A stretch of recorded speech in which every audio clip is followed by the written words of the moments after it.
So this is what I'm doing today.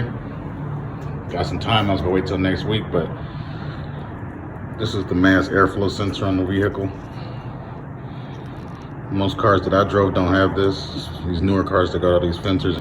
But basically the air comes in, hits this, and then the engine decides how much gas it needs to mix in, is what I'm reading. So check engine light came on, the code said this was acting up. It's most likely dirty because the car is fairly new. I'm talking like 2 years old. I took it out, I'm gonna bust it down with some of this mass airflow sensor stuff only, because we don't want to mess up the delicate stuff inside. Let's get to it. What's up? Now this stuff is supposed to evaporate fast. That's why you use this only. But this should be like WD-40. Nice little stream. Let's just go. A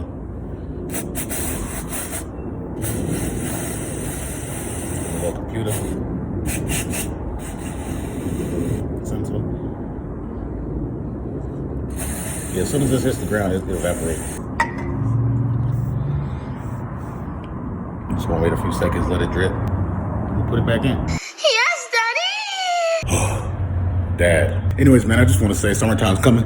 Las Vegas, you're gonna see a lot of this. Put your hood up! Put your hood up! What are you talking about? So make sure you check your filters, your fluids, your oils, the necessities. Get your windows tinted ASAP. Because if you don't, you just gotta ride the summer out. But if you do, that means you can you'll probably be able to open your window sooner. That's the most important thing. Oh yeah, make sure your car don't got COVID. Clean his nose, bro. Give him some medicine. Look at that. Go change some filters. Get on it.